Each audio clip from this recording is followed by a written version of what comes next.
Ariana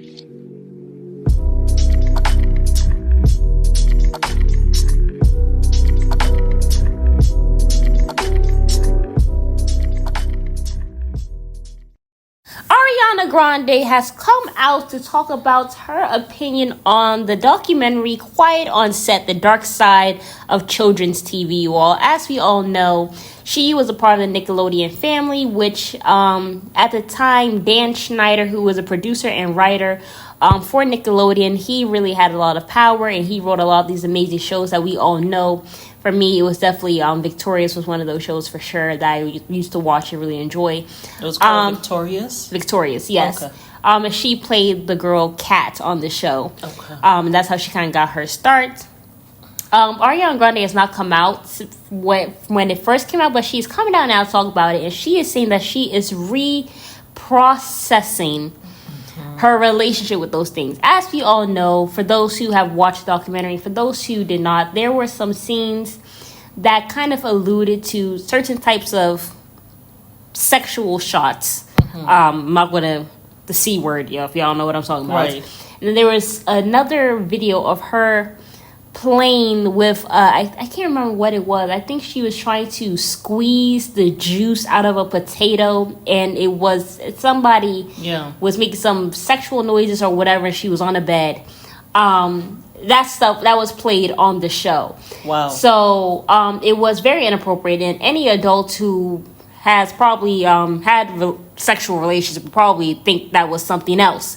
But as we all know, Nickelodeon kind of had a lot of these sexual shots with children that kind of alluded to something else, but it's on kids TV, so it's very inappropriate, and these are kid actors. And obviously Dan Schneider was the producer and the writer for a lot of these shows, so a writer makes up the stories. I guess he was getting off on that, which is sick, because these are children, these are teenagers, younger, some were 12, 13, 14, 15, and it's just disgusting. You have it is disgusting. Sick that you adults. will write that anyway and allude to this inappropriate performances that they have to do. And I'm sure the kids were uncomfortable doing it, but does he care? No. He was getting off at the back somewhere. Yeah, and there were even costumes. And the thing is, the silence. I guess that's why it says quiet on set. The silence that all those other people around the Dan Schneider had. Yeah. I'm sure they knew it was inappropriate, but it's like you're there, you have to do your job. Or you get fired. It's just ridiculous. There was a girl I just saw, and I don't know what her name was, but she was this African American. And she said that she has stuff thrown on her like several times. And they kept on saying to continue to do that shot. And she just was so traumatized by it. No, it was actually, it was an actress that she was working with. And she had a spit on her. Yes, and she kept on. It was a black girl and it was a Caucasian woman who was spitting on her. So obviously that alludes a little bit to racism as well. Yeah. But also and that's just a violation over and over. Yeah. It's just a shame. Like, when I think about all of these actors and actresses who really have, they had no voice. They had no voice, but these are people who we have looked up to through our lives. They have brought so much amazing stuff to the movies that we enjoy, that we've been inspired by, that we have laughed. Like there have been comedy relief, there have been action. They've taken us out of maybe whatever we are going through. Yeah. To go to the movies, and we've just really appreciated them. To find out that they have had to go through so much of this, it kind of reminds me when I was growing up. Because I had the grades, my parents were always like, you're going to be the doctor of the family, right? And I did love the sciences and all that, but I wanted to be an actress. Yeah. Next to being a mother, I really wanted to be an actress. And I remember my father saying, like, he was so against it. It was just like that world that you go in, it's like you have to prostitute yourself. And those are that's how he thought about it. But now when I hear about all of this stuff, it like makes me think that that's what they have had to do. Look at that guy, that cruise guy. We'll clarify. No, I'm not talking about they're being prostitutes, but I'm saying that you have people in power, the way they're mistreating these actors and actresses, it's like that's what they want them to do. Yeah. It's kind of like, I know you're here for like to be a star, to like make it in this world, and you gotta come through me, and if you don't do as I say, and I've written this, she has to spit in your face 10 million times,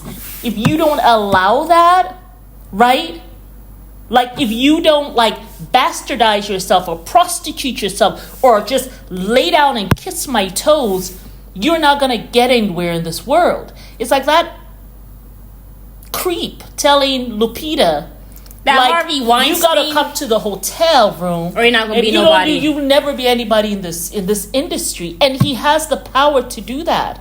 Well, really, he doesn't. Well, I mean, at that time, like, well, the thing is, these people who are in power, they go on these power trips because they have all this money, they've made it big or whatever, and they have been put in these positions of power where they think that they can play God in somebody's life. But at the end of the day, nobody has say-so over your life except for God. Yeah. And I think even though it may take you a longer time, sometimes you just have to walk with God. Yeah. You have to walk with God. And it's not easy, especially when you're a young child and you're believing this person. It's not. And especially if you have parents who are depending on you, and it's like, this is your time and whatever. And so sometimes children will be silent, like, I gotta take this from my parent, and they could be going through hell on earth. It pisses me off to no end, because that's a world that I wanted to be in.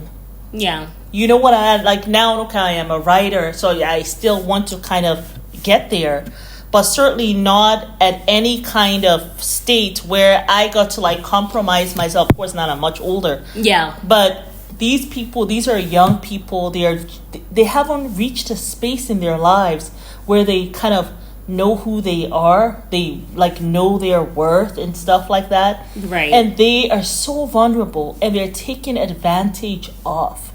I mean, look at the guy. What's his name? Cruz is his last name. When the guy just went and grabbed his stuff. Tom Cruise? No, Terry Crews. Yeah. Just grabbed his stuff. Like, just grabbed him. And it's like, he's a grown man and got a wife. But in that moment, you're like, I just made it into this room that I've been wanting to make it into. You see, you got to be careful what rooms you want to make it into. Yeah. Because sometimes those parties, they're not worth it. They're not worth it. Look at the Diddy party. Yeah, like a Diddy party. And then you get in there and it's some nutcase. Like, it's not worth it. It just isn't worth it. So it just, to me, it seems like Ariana upsets me so much. It really does. To me, it seemed like she is really conflicted, maybe a bit traumatized, because she was stuttering quite a bit. I think that there's more of the story with her, but it's kind of like sometimes you don't want to divulge. And then also the other thing too, she, like when she says I'm reprocessing, she's probably looking at things that occurred, and it's like, that may have been abuse. That may be inappropriate, right? She's still trying to make sense. That person did violate me or my boundaries. So it's a lot, but she did seem a bit off. Yeah, she was just like, I can't get out of this interview fast enough. That's how it was. Her voice was shaking. Yeah. Oh, I just, there's more to the story. Yeah. And it's kind of like, how do I tell this? And of course, it's not going to be the first time she tells it will not be in this interview. Yeah, of course not in an interview like this, Yeah. But she braved through that. But yeah, the voice I was like, oh, as she was talking, I was like, oops, wait, like you could tell that there's just so much more to the story. But it's just these sycophants, man, like just creeps. All of them. And yes, I actually believe everything that the people are saying. I mean, I know that, but for me, my opinion, I actually believe it. I do. I mean, what do you guys think about it? For me, you can't fake trauma. Because it's something that you see on the body. You can't. It's all in the body language. You really can't. You might lie And verbally, but your body will never lie. And for those who have been through trauma, you kind of know the signs, and it's not something that you can really fake. Yeah.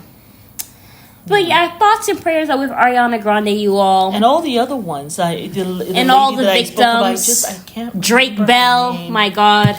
Oh my God, Drake Bell. Yeah, it's just gross. Yeah. Well, we'll see you guys on the next one. All right. Yes. Bye. Bye.